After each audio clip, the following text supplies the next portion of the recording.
and we have to really escalate the noise we make so that we'll be heard.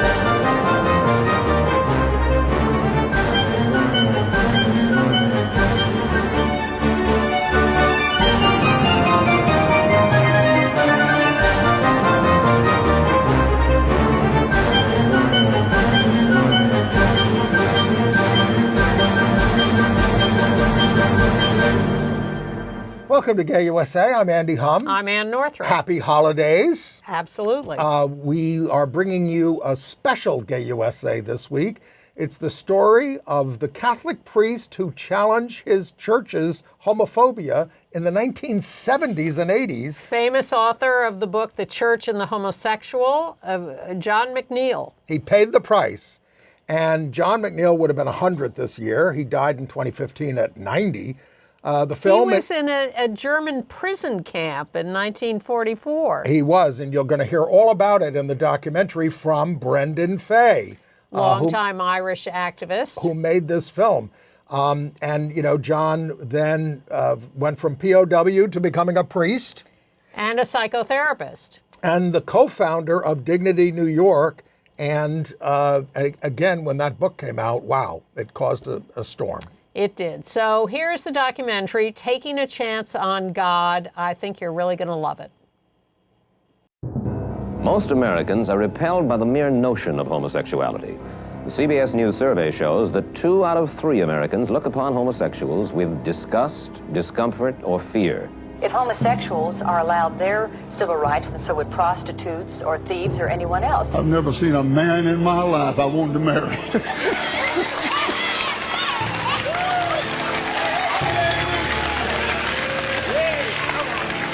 I'm going to be blunt and plain. If one ever looks at me like that, I'm going to kill him and tell God he died. In case anybody doesn't know, God calls it an abomination. It's an abomination. It's an abomination.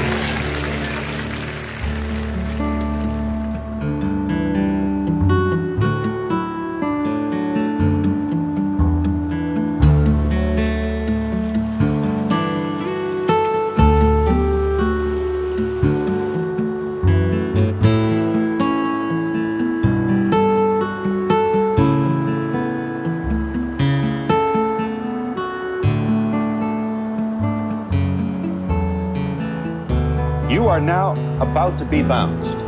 From the Jesuits, they're the smartest, you study the longest, you're the most powerful, and you're being bounced. How early on in life did you discover your own homosexuality? There is nothing so powerful as one person living a life of integrity. That's exactly what John McNeill has done. That's what Harvey Milk did. I mean, you just name all of the great heroes of our movement. And that is what is changing the world.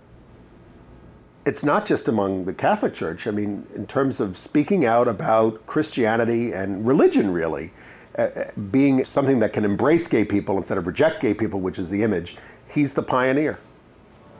Even when I think about the work that the rest of us have done, we wouldn't have done it if John had not done the work that he did. It would never have occurred to us. And to see the price John's paid, I mean, it's unspeakable. My father was a very gentle, loving, compassionate man. And he got a job building the Erie Barge Canal.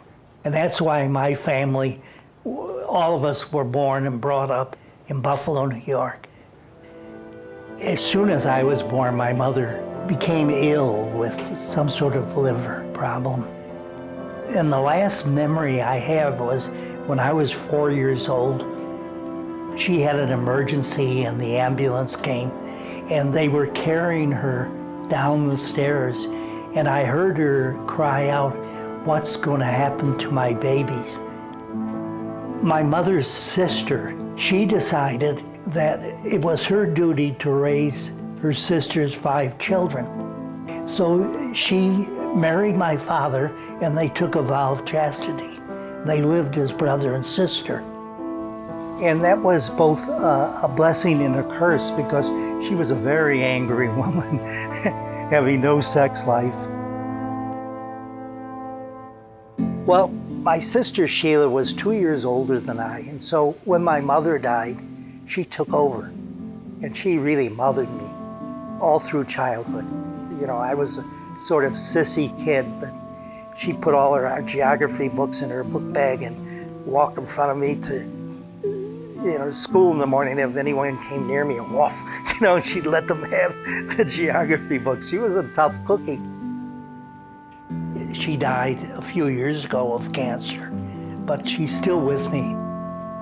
So I pray to her constantly, I say, sis, help me out with this, or direct my journey. I enlisted when I was 17 years old. My best friends in the Army and are still my friends today, 60 years later. Samuel Menashe, who's been recognized as perhaps one of the greatest poets in the United States. We were not yet 18, and there was a program to get young men into the Army as soon as possible. We enlisted thinking that we would complete our education and then go to officers' training school, but we were quickly shunted into the infantry. There were 20,000 of us on the Queen Elizabeth. Normally, in peacetime before the war, it would have 3,000 passengers and crew. We were 20,000 crammed below the decks. We were sleeping sometimes in hammocks, 4 or 5, one on top of the other in the hold. We didn't know. Remember we attempted to sing Carmen? I don't remember that. I remember. Yeah. I was playing. Yeah, Carmen. you have a good voice, moreover. I was singing Amour, Amour, to entertain the troops. This John you see now was a slender youth. We got to France. It was after D-Day. We were being marched up to the front line, and we knew we would attack the German army the next day. And we were marching in pitch dark with our arms on each other's shoulder. And as we were marching along, I heard Sam's voice. He was in another column, parallel. So I shouted back to him, and we had a conversation which gradually faded as we drew apart.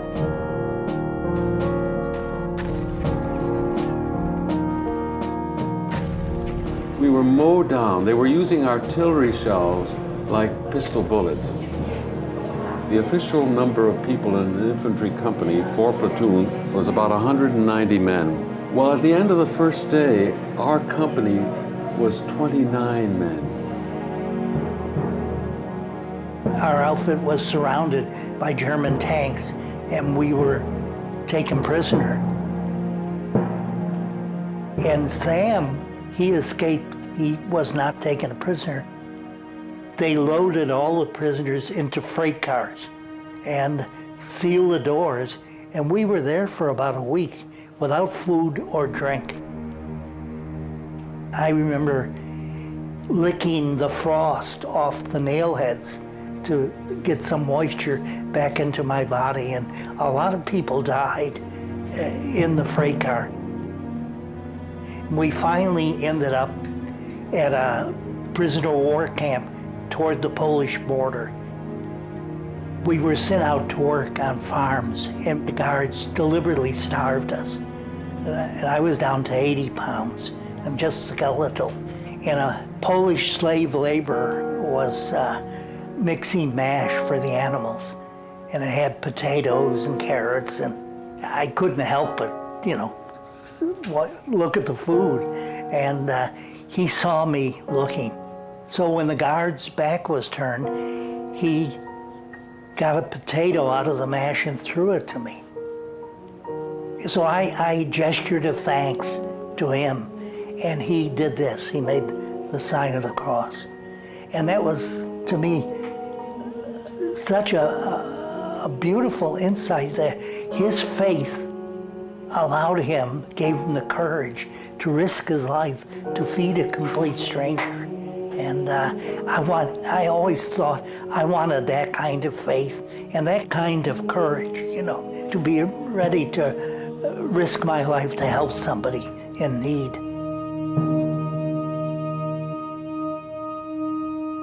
I made the decision to enter the Jesuit order. And so I was ordained in 1959 at Fordham University. I have pictures of the whole family there, and you standing behind me. And I was very happy going to his ordination. I felt that he was following a certain path which was not only his own, but which had been laid out for him before he knew that it was laid out for him. All along, I was intensely aware that I was a gay man, and I had to somehow or other deal with that. I went to Europe to do my doctorate in philosophy at Louvain University. And while I was there, I was rather isolated, lonely, in fact, almost suicidal. Well, I did meet Tony Janesco, who himself had been a victim of the war. He was in high school, and his family were a well-to-do family in the south of France, and the Nazis broke in, and because his mother had married a Jewish man, the Nazis killed his mother, his father, and all the other members of the family. And when I met him, he had taken all the furniture out of their chateau and was selling it piece by piece and living in a peasant hovel. Being a good Irish Catholic, I thought that my route to God was via living out a chaste life. And God had another plan in store. And so I was led into a relationship of love. With him, I experienced genuine homosexual love, a real love of person to person, you know. And we were 4 or 5 years together, meeting each other on occasion. Sometimes I would go to the south of France, sometimes he would come up to Paris. And the experience of the joy and peace that comes with that. And it was a clear indication to me that homosexual love was in itself a good love and could be a holy love.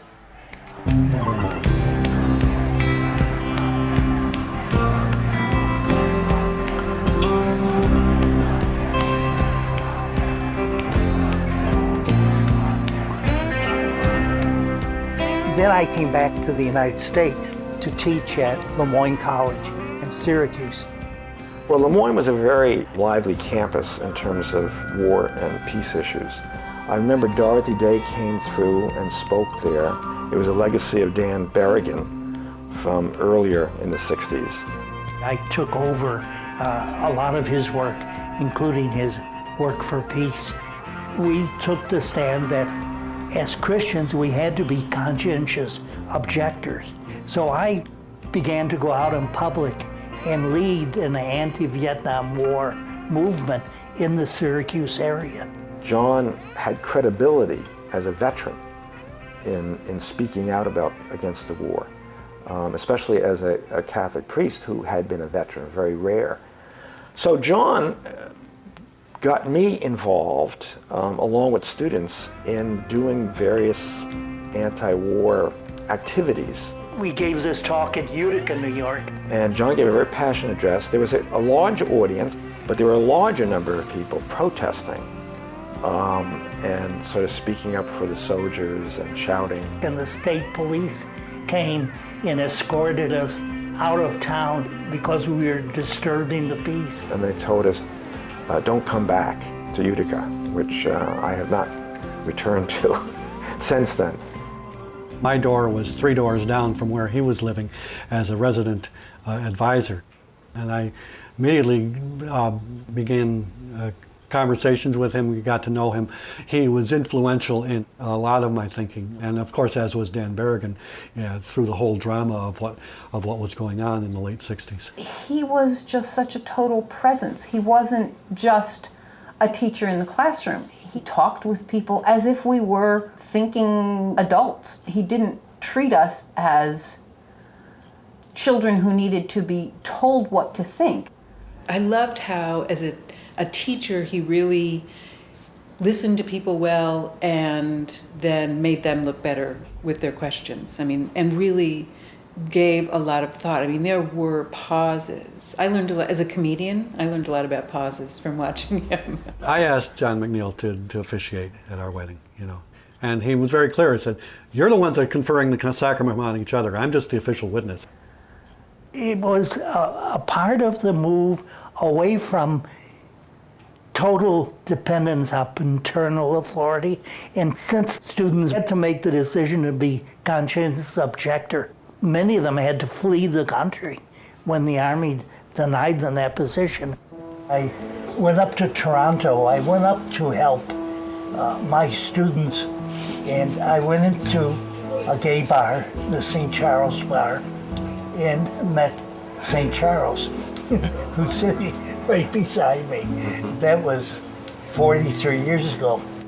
We chatted about a lot of things, and it was really unusual for someone to meet somebody at a gay bar and talk theology and Maurice Blondel and all sorts of politics and everything, and it was very interesting, and we sort of bonded together almost immediately.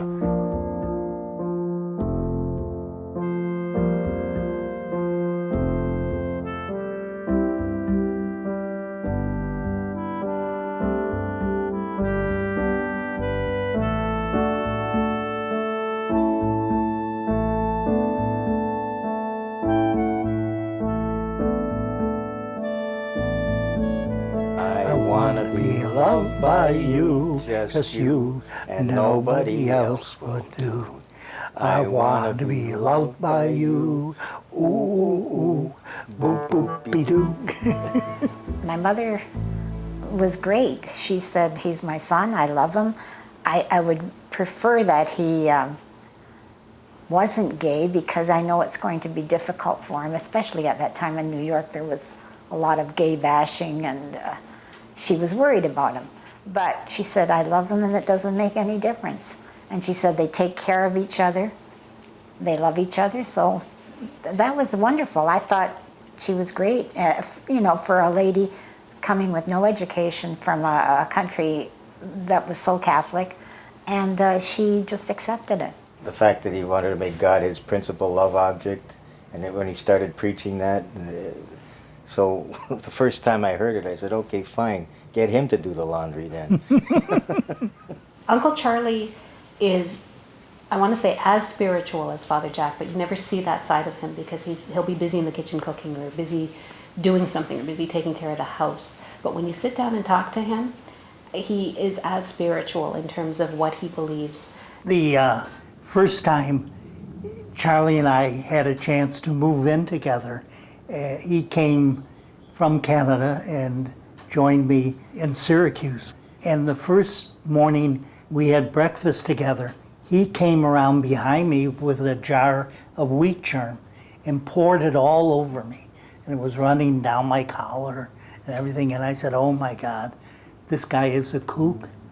So I said to him, Charlie, why did you do that? And he said, oh, I had to.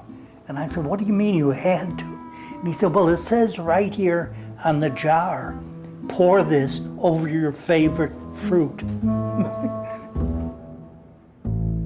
Homosexuality is in fact a mental illness which has reached epidemiological proportions. Dr. Charles Socarides is a New York psychoanalyst, a clinical assistant professor of psychiatry at the Albert Einstein School of Medicine, here lecturing to a group of resident psychiatrists on homosexuality. For the police view of homosexuality, we talked to Inspector James Fisk of the Los Angeles Police Department. During the year of 1964, we arrested around 3,000 homosexuals. I can state conclusively that the problem is growing. They can be anywhere. They can be judges, lawyers. We ought to know we've arrested all of them. There may be some here today that will be homosexual in the future. There are a lot of kids here. There may be some girls that'll turn lesbian. We don't know. But it's serious. Don't kid yourselves about it. And you will be caught. Don't think you won't be caught. Because this is one thing you cannot get away with. There was a long article by a Jesuit friend of mine named Millhaven on homosexuality, claiming that it was definitely evil, and basing the argument on the attitude of certain psychiatrists who saw it as mental illness. The whole medical model, gays are sick, came from people like Socarides, who would get enormous television time going out there rebuffing any gesture that was made toward our equality. Well, I knew this was totally wrong. My own experience of a gay loving relationship was that it was healthy and good and holy and life affirming. And so I said to myself, well, this is what God wants of me, to sit down and study deeply this whole question from every viewpoint. Read all the psychiatric information, read all the scriptural information, read all the tradition here. So I produced 3 major articles for the Homiletic and Pastoral Review, which was a very conservative Catholic magazine for priests.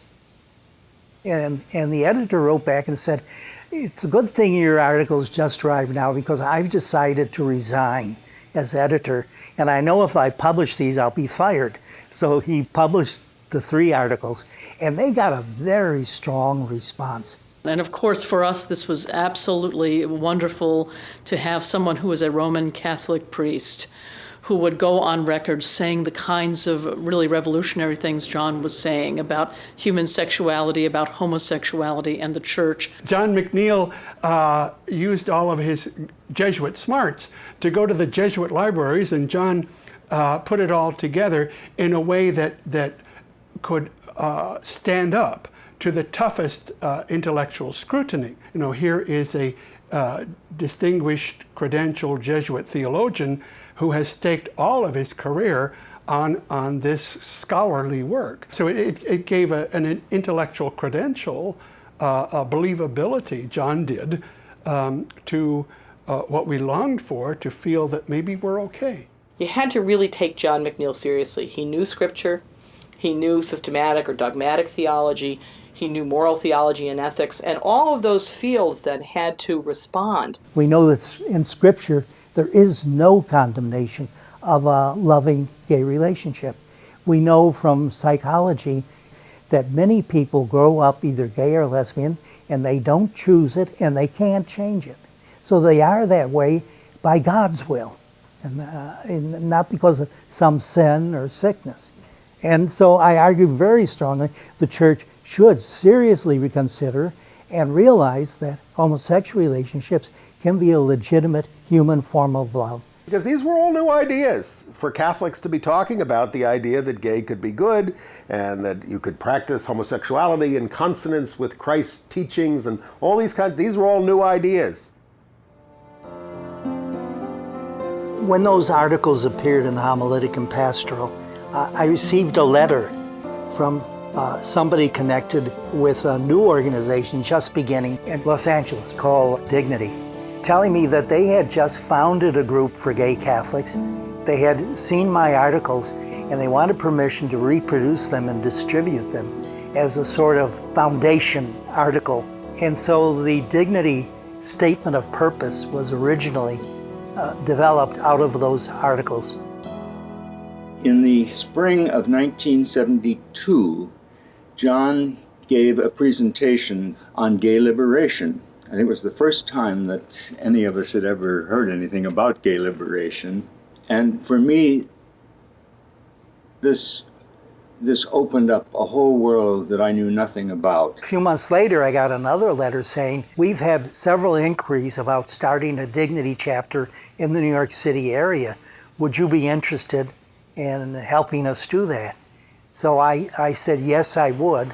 And I went to John and I told him that I was gay and that I would like to help him establish a chapter of Dignity. First Dignity public mass was in late October.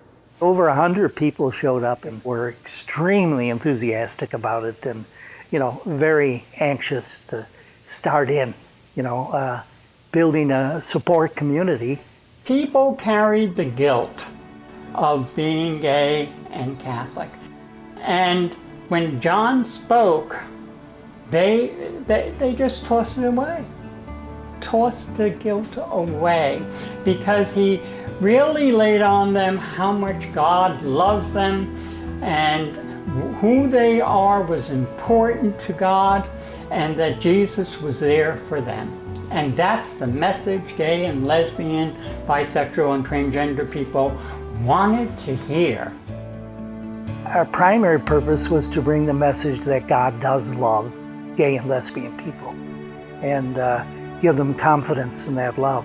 To be God's children, all God's children in a Catholic church, to me, was an extraordinary experience. It was like coming home. I always remember using the line, dignity is not something we can give ourselves. But with the help of God, dignity is something that we can give each other. Dignity. Dignity. What a name for a group. No matter what you do, no matter what you tell us, we have dignity. Then in June of '73, the Gay Pride Parade came. And we had a meeting to discuss whether or not we would march in the parade. And it was a rowdy meeting. Everybody giving opinions about, should we do this? Are we offending people? All this. So I called for a vote. And only one person said no. So there we were on Fifth Avenue in New York City announcing to the world, hey, here we are, look at the banner, look at us. Put it together, folks. Everything about us is okay. We got a good crowd for the parade, and I remember one young lady saying to another, they'll never believe this back in Wichita. Every once in a while you get somebody shouting out, you're sinful, you're the devil workers. And we always stopped in front of St. Patrick's Cathedral and had a little worship service, the Dignity group. I mean, it was just a couple minutes because we couldn't hold up the whole parade. I remember an elderly woman called me over and I walked over and she spit right in my face, So, and I said, wow, is this Christ-like?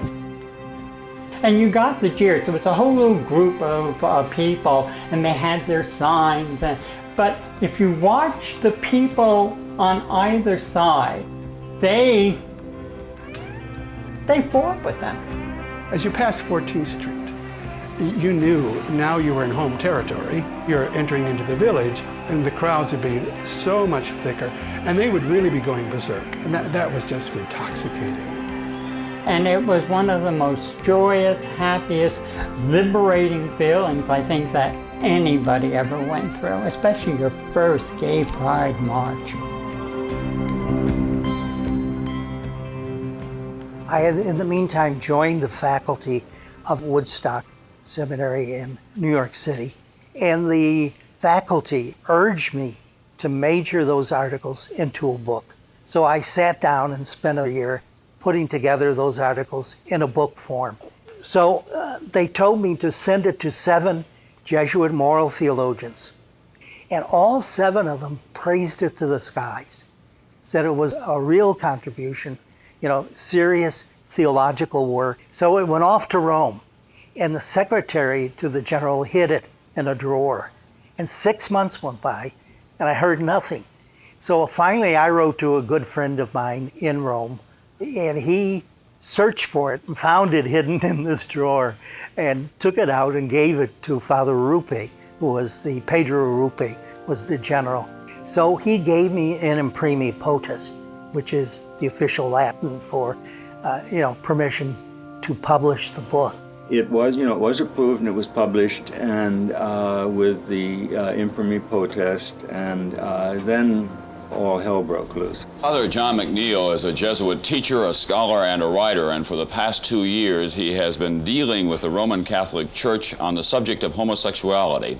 He has now received permission to publish his book, The Church and the Homosexual, in which he argues that homosexual love is as legitimate from the church's point of view as heterosexual love. It was Tom Brokaw's first day on the show. And here he had to handle this hot potato of a book on homosexuality. Father McNeill, welcome. First of all, do you have any way of knowing how many homosexuals are involved in the Catholic Church? How many Roman Catholics in this country alone? A rough estimate. And they informed me that one of the questions they were going to ask was I myself a gay man? And the only person I notified about that was my sister Sheila. Said, sis, you know, I'm going to be on the Today Show tomorrow, and I'm going to publicly admit that I'm a gay man.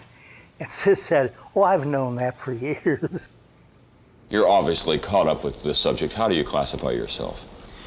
Well, I identify psychically with the homosexual community. I see myself as a homosexual. I am psychically gay.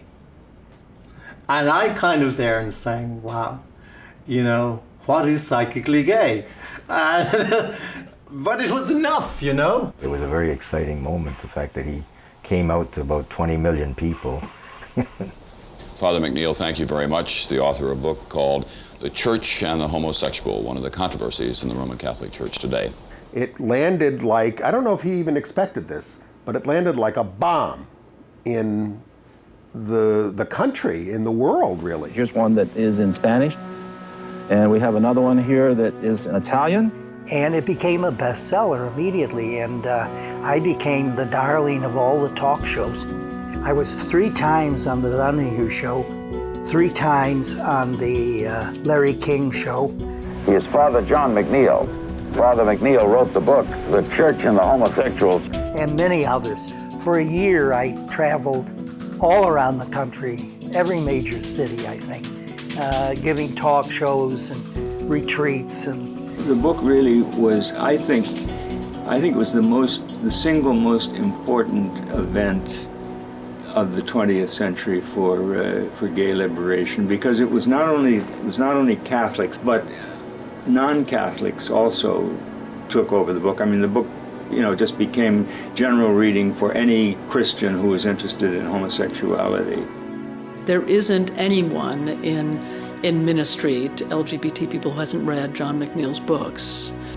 You have no idea what it's like to be growing up in the 40s and the 50s and come into the 60s and feel like every institution in society is out to get you. The medical people say you're sick, the law says you're a criminal, and the church says you're a sinner. Where do you go when you come up out of that kind of experience? To have a man write a book about homosexuals and their place in the church and their basic human dignity may have rippled in the intellectual world, but to me, it was an alleluia. It was an alleluia. It was, there's hope.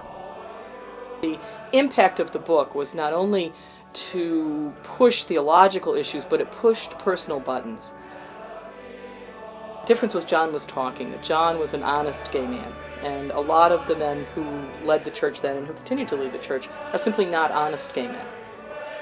I've never read his hate mail, but I know that there was a lot of it. People have threatened, his life for just daring to speak out.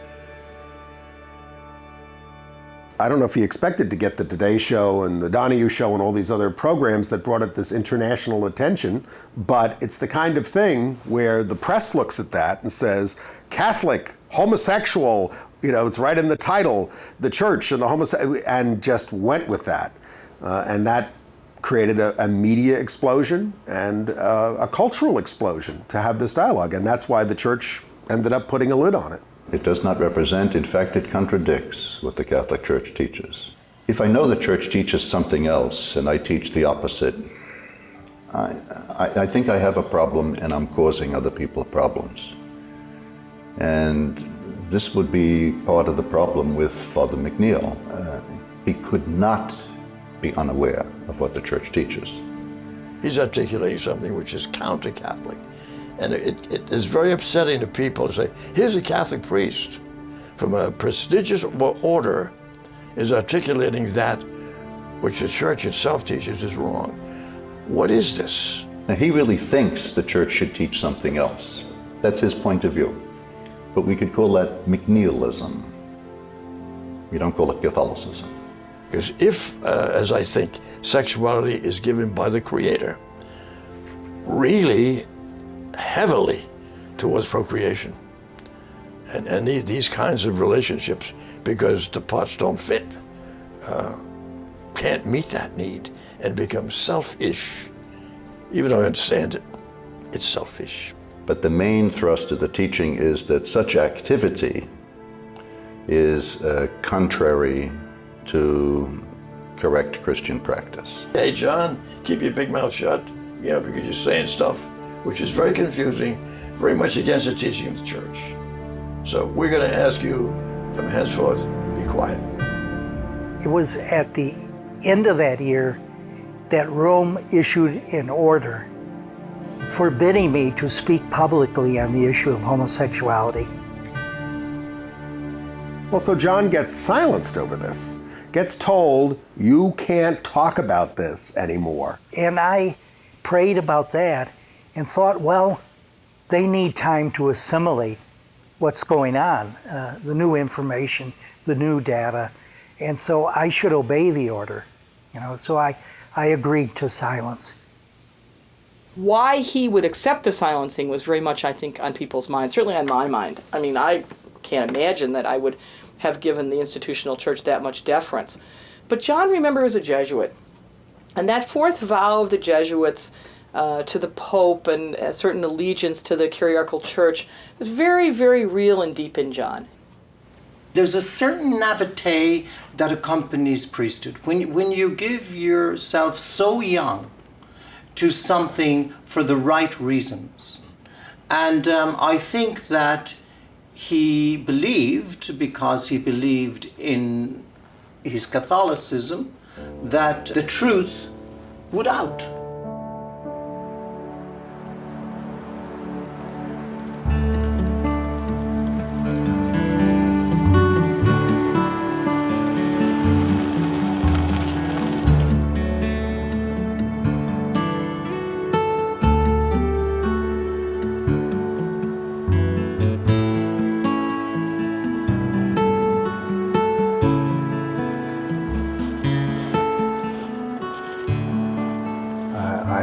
About John McNeill's book, The Church and the Homosexual. I got it and read it, and at that time, coming in the wake of the civil rights movement, the anti-Vietnam movement, the women's movement, in our lexicon, these were all justice issues, and rights for gay people and lesbian people also a justice issue. So I thought, all right, well, let's see if John McNeill would be willing to come to Kirkridge. So I contacted him. And in 1977, we had our first gay, lesbian, and Christian event. In January, I began a special retreat for gay men called Intimacy with God. And those retreats were wonderfully received, overbooked every year. We had people living out in motels around the area. And then I heard of this retreat at Kirkridge for gay men, but more importantly, it was a religious retreat. This was a very difficult time in my life when my wife and I were talking about what we would do about this emerging sense that, gay wasn't just a part of who I was, but who I was. So meeting John, someone who had put together his sexuality and his spirituality, in and of itself was light at the end of the tunnel, but to find someone with his spirit, with his joy, that was a different kind of light at the end of the tunnel. It was sort of a call to the future. Some people found that weekend at Kirkridge the highlight of their year. There are people who were closeted where they were back home, maybe in a marriage or working in a congregation as a Protestant minister, who would go to those weekends at Kirkridge and finally be themselves. It was probably, just a few months after that I ultimately decided with my wife, it was a decision we made together, that in order to live up to our vows to honor one another in the name of God, which we had made at the altar, in order to keep those vows, we needed to let each other go. And so the retreat with with John and the other men there. I mean, there's no reason in the world he would have ever remembered me. There was nothing dramatic about my story. There were stories like mine in the room all the way around, and yet, of course, being on the receiving end of John and his ministry, it just made all the difference in the world. I continued giving retreats and workshops, preaching to dignity, but nothing in the public media, in no publications. And so every day I was tormented.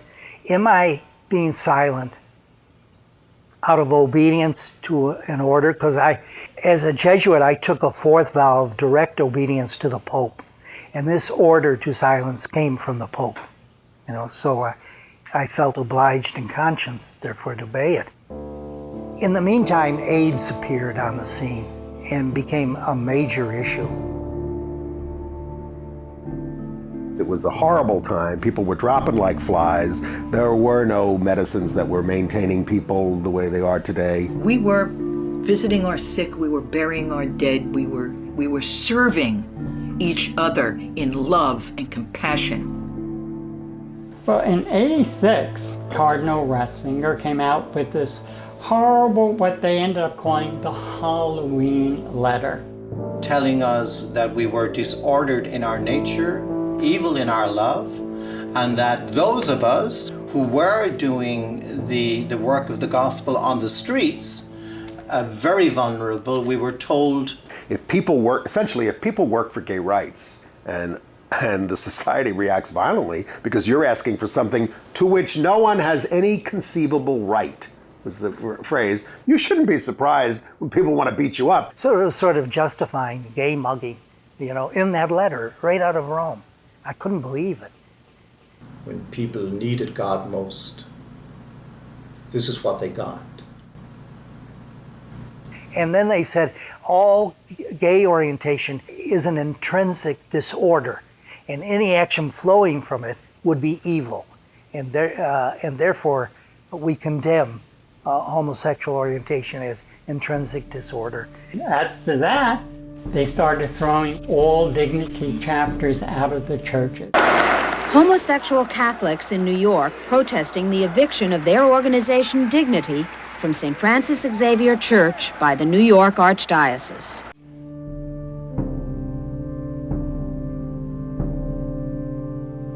And we were expelled from St. Francis Xavier in Greenwich Village. Everyone lit a candle and we marched with lighted candles, and I must say there were probably over 1,000 of us. The procession from St. Francis Xavier, it was not a parade. It was the total antithesis of the gay pride parades that we used to participate in. I could not believe it was happening.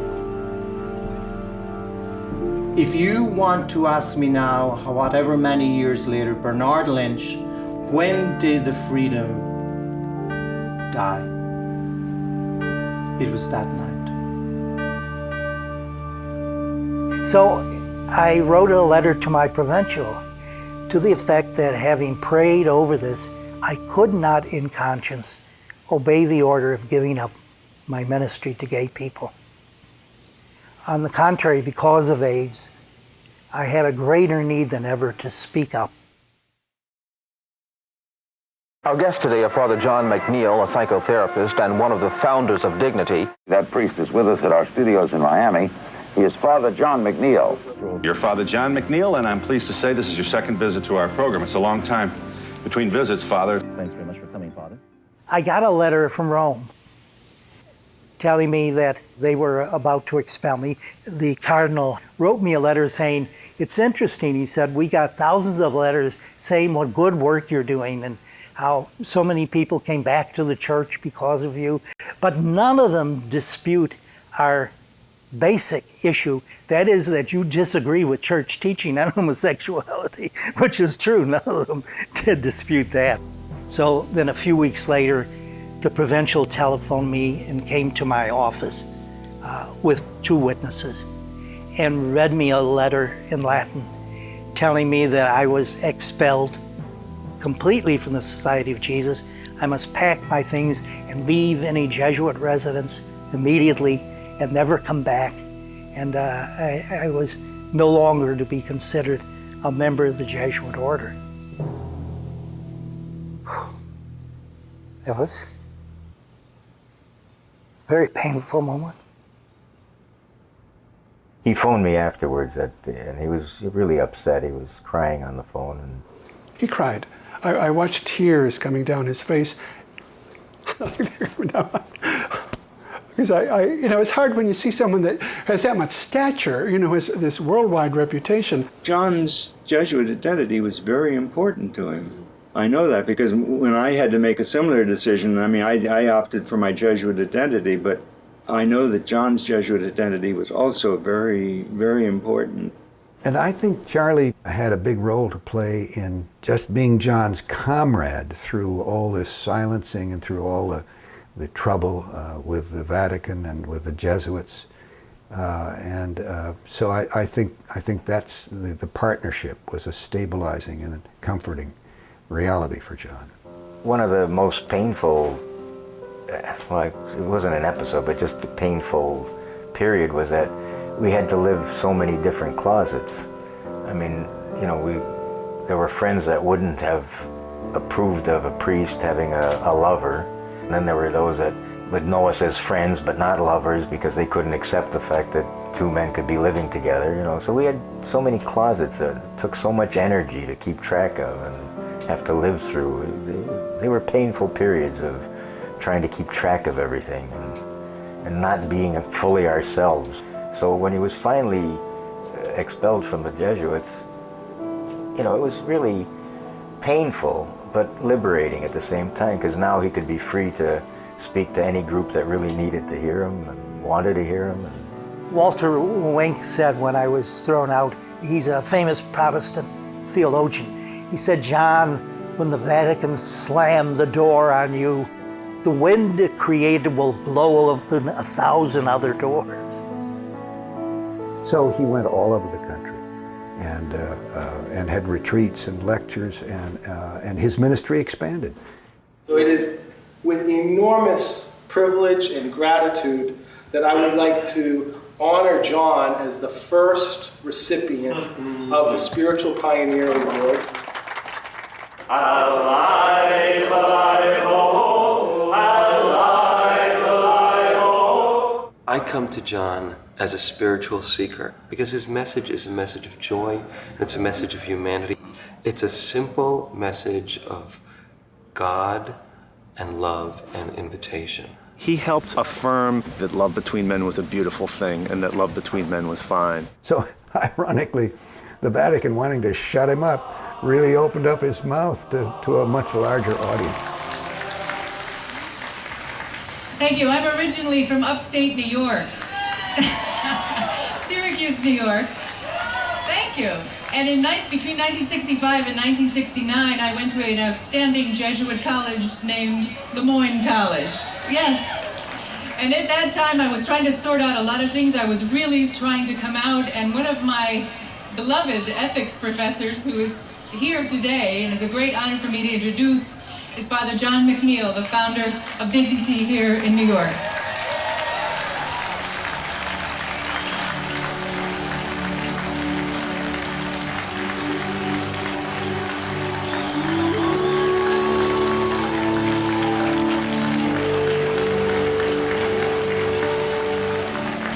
It's an honor and a privilege to stand in solidarity with you, all of you, as your Grand Marshal in today's parade.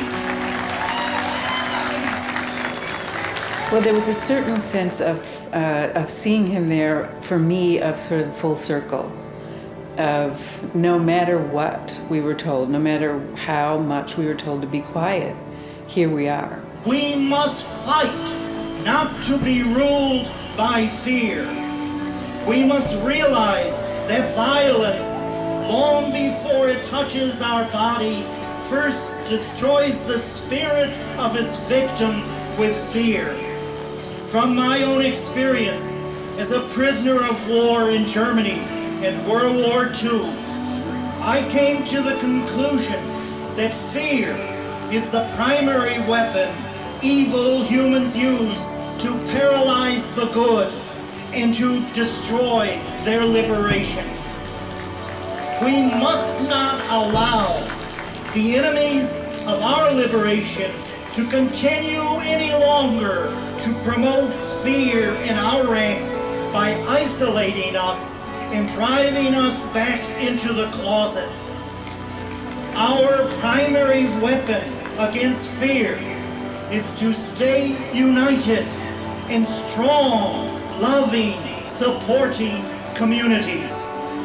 We must listen to the spirit of courage within us. Listen to the voices of the oppressed around us. And then we must act for human rights and for equality for everyone. We are the gay people of the United States of America, and we stand together courageously, proud, strong, and united. Thank you.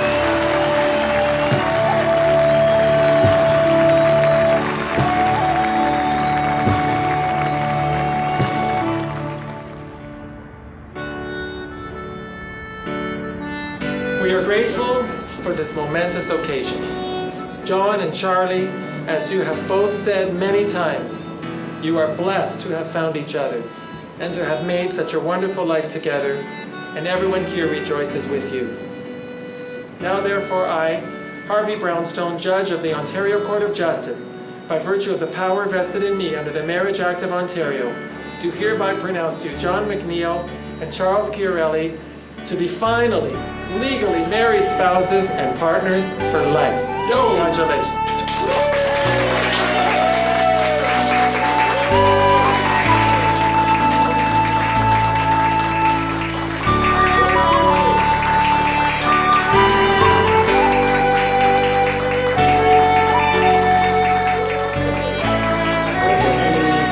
There you go. John needs Charlie as much as Charlie needs John, or more. In the best sense of the word, in the best sense of a good couple, one can say that their partnership has enhanced each of them. And that really is, in my view, how love works. John is certainly the most important Catholic priest in the gay movement, for gay liberation, and not only for gay liberation, but for gays' understanding of themselves theologically. This is the stuff of doctoral dissertations. This is John McNeill made church history.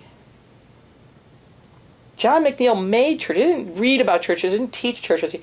John McNeill made church history. John McNeill, along with a few others, were those early prophets who saw the truth, who literally saw the handwriting on the wall, as the prophets saw in the Old Testament, saw the truth, and then had the courage to tell that truth, and paid dearly for it. When I was dismissed from the Jesuits, it suddenly dawned on me I had no place to be buried. And I prayed over that. It really saddened me.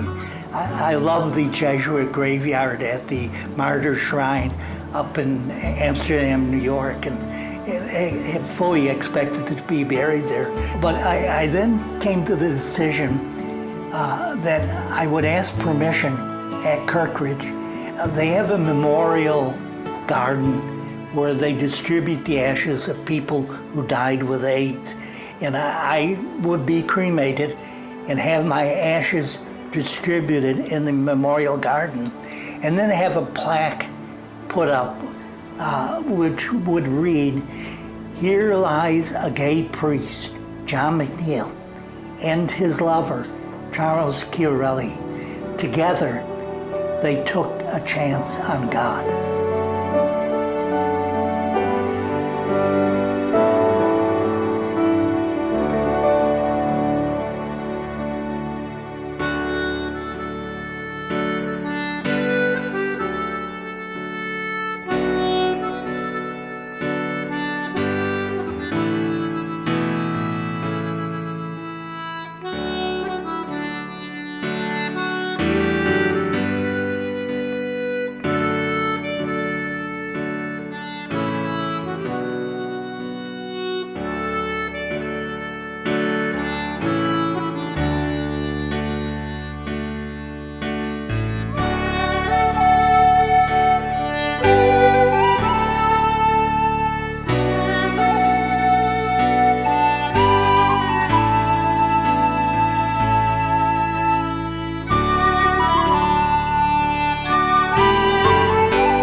all the time during those 25 years, I said, what a crime that all I can reach are these 100 people in this audience. And I kept praying that someday I would be able to reach out through television to thousands of people and bring them this message of God's love and God's hope. And you're making that come true.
That was amazing.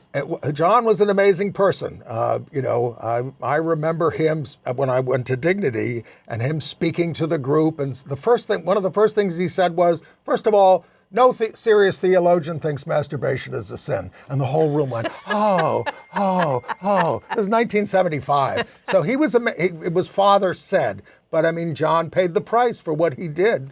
He was way ahead of his time. Had a wonderful relationship with his husband, Charlie. Yeah, and Brendan has made such a beautiful film. Really, I'm so grateful to Brendan and so admiring of the work he's done on this. It was really, really important and beautiful. Brendan's done a lot of great work, an Irish immigrant here, and is on the front lines of a lot of movements. Over and over and over again. Yes. So we're very happy to have been able to bring you this. And next week, we're going to bring you Jim Hubbard's United in Anger, which is a similarly impressive film about ACT UP. See you next week.